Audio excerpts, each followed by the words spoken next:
Welcome back to the Bourbon Retriever. My name is Chris, and today we're reviewing a product that I try to get every release of it that comes out. But this is the latest release. It is Stag 25A. I can't believe that we're getting A at this time of the year. But how is this bottle? Does it compare to the rest? Is it worthy of the hunt? Let's find out.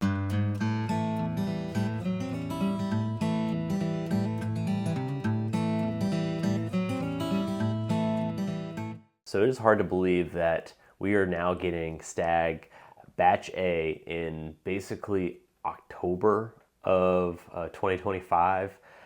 Typically, these would come out much earlier in the year. Like last year, they had 4 batches. They got all the way to D. There have been some years where like no batches come out. So I guess maybe we're lucky enough to get one. But to me, it seems a little odd that we're getting the Batch A this late in the year. There has been no press release from Buffalo Trace. We don't know if it was a bottling issue, if none of the barrels matched to the taste profile of Stag, if they had other things going on, but this is now when we're getting it. The MSRP on this bottle is roughly about $50. Secondary on it is much higher, like around, I think these are going for like 150-ish now on secondary. Non-age stated, but rumor is about 8 to 9 years old. I think these taste much older traditionally than 8 to 9 years old. That might just be a function of where it is stored in the rick house. But these are some fantastic barrels of whiskey that come out of Buffalo Trace Distillery. Some of my favorite products. I really wish they were more accessible because it would be my probably go-to bottle from the Buffalo Trace Distillery. If I could get this one always on the shelf. I think it beats all the Weller stuff. I think it beats Eagle Rare because it's a more proofed up Eagle Rare. Beats all like the Each Taylors because this typically has more of that like oakier profile than the other Buffalo Trace products where they're much more lighter, sweeter, more delicate. And I just crave more of those cola, dark oak notes. And the proof for this batch is coming in at 126.5 proof. That's in line with a lot of the other recent batches. They have mostly been in that high 120s range, so this is very in par with those other batches. But unfortunately, this is not my bottle. I failed in acquiring this bottle, this drop around in Virginia. I got very close. I walked into one store and I saw the last bottle get pulled off the shelf by a customer as I walked in the door. It was gut-wrenching, but a good friend of the show, great supporter, let me borrow their bottles for the review today. You know you are. Thank you for sending the bottle this way to do this review because I could not do it without you guys. And missing this release hurt me more than most just because this is a bottle that I try to get every release of just because I am such a fanboy of that profile. But let's see if this bottle is worthy of that FOMO and maybe one I need to chase down. But let's go and jump into it. Cheers. Okay, right off the bat, I get a medicinal cherry note. Not quite into the like liqueur, darker cherry. This is a much more brighter, richer cherry note, which is an amazing note. It is a note that I look for in these Stags. I do wish it was a little darker though, not as bright on that front. And then there is a good amount of spice on this. I think the spice to describe it is cayenne. And I probably would never suggest that note, except yesterday I went to a local coffee shop that I had never been before, and they had a nice maple, cayenne, cinnamon type of coffee for fall season. It was a specialty coffee drink, and that cayenne popped. And that is just top of mind, and I'm getting that in this pour. Yeah, I really like how that sweetness has opened up. This is a relatively fresh crack because this only dropped like the last week in Virginia. So I poured it into the glass here. Actually, I poured it into a sample measuring glass because I wanted to make sure I actually poured the right amount out of this because whenever it's someone else's bottle, I get a little nervous about pouring the whiskey out. But I measured it and poured it in this, and I let it sit for about 20 minutes or so just to let it open up more, to let the air interact with it a little bit. And when I first poured it out, I just gave it a quick sniff, and it was much more spice forward. But now that it is sat out for a bit, that sweet medicinal cherry note is coming out much more prominent. Yeah, this is really reminding me of a proofed up Eagle Rare. A lot of people say grape on that. I sometimes think of cherry when I think of Eagle Rare. But to me, this is almost quintessential Eagle Rare smelling profile, but just with a little bit of proof up amp to it. So if you love those Eagle Rare bottles, this one is, I think, going to be right up your alley. But with that, let's go ahead and jump into the palate. Cheers. Yeah, man, that is spot on. Man, that is good. So I guess a couple of tasting notes I'm getting out of this. At first, it's a little brighter than I was expecting. That first sip, I'm definitely going to go back and take a couple sips to see if it's still there, but it was definitely a lot brighter sweetness than I was expecting. It's still darker, richer. Like, I don't want you to get the impression that this is like an E.H. Taylor profile at all. It's just more of my kind of, I don't know, bias, but cognition of what this brand is supposed to be. This is definitely on the brighter sweetness of this profile.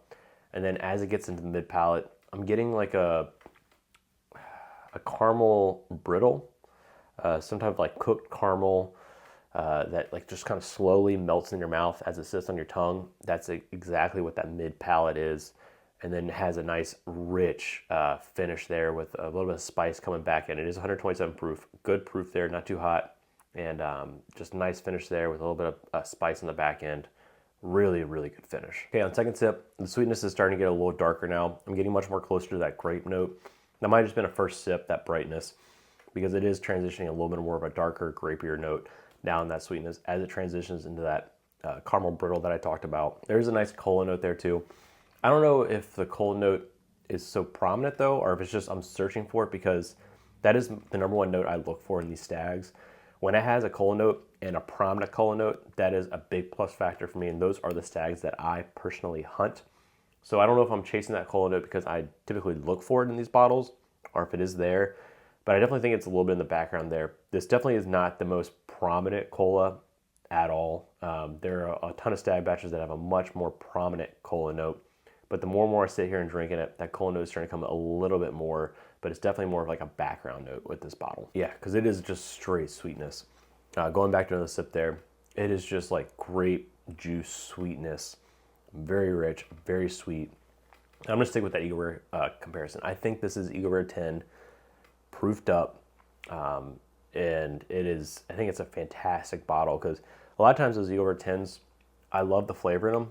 They just die out. And basically you get that flavor profile with now a nice long finish that just lingers in your palate. I think this is an absolute killer bottle, especially if you like those Eagle Rare notes. Yeah, that finish lingers. It's not a sweetness finish at all. It's more of like just that spicy finish on the back end, that cayenne, probably some black pepper, maybe some cardamom. It's kind of like that back lingering finish. So if you don't like those like kind of spicy notes, maybe you won't enjoy the finish on this. But it has a nice long finish for this bottle. So I'm gonna do a quick comparison to 24D.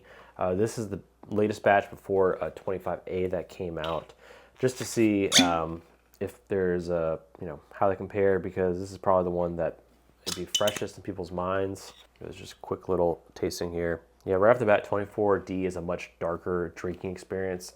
That fruit note is much more aged, whereas going back to 25A here, yeah, it is much brighter, much more crisper type of fruit compared to these 24D here. I guess the only caveat I'll give about the 24D is that has been open for a good amount of time now, like almost a year at this point, because that D came out last year.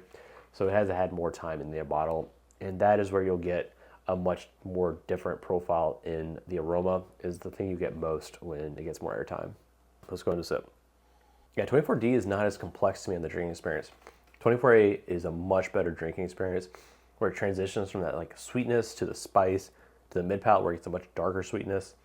There's much more of a roller coaster on 25A. 25D, it's a little simpler. You got that kind of punch of sweet, and then the spice kicks in, but it's not as high of peaks on either one. It's much more mellower, which may be good for some people, but I enjoy much more of a complex, multiple peak roller coaster ride in my drink. Yeah, that really is just much more of like a, almost like some type of dark, rich candy in your tongue. Very rich, like a chocolate, caramel nougat that is just in your mouth, dissolving. It's just a very rich, dark sweetness. And that's basically it for this 24D that I'm drinking. I guess I can put it up for you guys to see. Sorry for the comparison here. But yeah, it is just a much simpler, like not as complex, but it leans much more into those darker profiles than what the 25A is. So I think me personally, I would enjoy the 25A more than the 24D because I like the complexity of the 25A, which is a little surprising because I traditionally like darker notes like that the 24D would have. But the fact that it is more of just a simple drinking experience, I think I enjoy the 25A more. But that's definitely a blind I might need to do in the future if I can get my hands on 25A here to see how it does with the past releases. Because my favorite one has been 23C. I think that's the best one past experiences. But I think that'd be a cool blind just to see how it all stacks up. Okay, before we jump into my final thoughts on this bottle, if you're enjoying this content, hit the subscribe button. That way you do not miss any future videos that I post. We got some great reviews coming out. I'm gonna do the new ECPP Rye CA25 that I just got in my last Kentucky haul. A couple other reviews, list videos, tier videos. You are not gonna wanna miss them. So what are my final thoughts on this bottle? Is it a buy, pass, bar pour? I think this is definitely a buy at MSRP. If you see it for 50 bucks, pick it up. It is a good version of Stag, that nice Eagle Rare, leaning more profile sweetness. But odds are you're not gonna find it for that 50 bucks. So realistically, if you see it for like the 150, is this a bottle to get? I think if you own a Stag or two in your collection, this is not one you need to spend the 150 for. But if you do not own any Stags, I definitely would recommend paying the 150 for this bottle because it is a really good bottle. And I think beats many bottles that command a very similar price point. Me personally, since I have a couple Stags, I don't know if I'll pay the 150 for it. But if I saw this anywhere in a store for like around 100 bucks, I'm instantly buying it. I think this is definitely worth that $100. If you think about any of the legacy shows like ECBPs, those are 80 bucks. A lot of other barrel proofs that I think command a similar, age statement, similar proof, similar, legacy distilleries. I think this beats a lot of those $100 bottles. So I would easily pay $100 to get this bottle. Now, are there any alternatives to this bottle if it's one you can't get? To be honest, it's really hard to replace that Buffalo Trace profile. I think the closest thing you're gonna get is an Eagle Rare. Just because it tastes very similar. That is, you can get for $50 in secondary. I think MSRP is like 42 or something. So if you want something of similar taste profile, it'd be that Eagle Rare 10.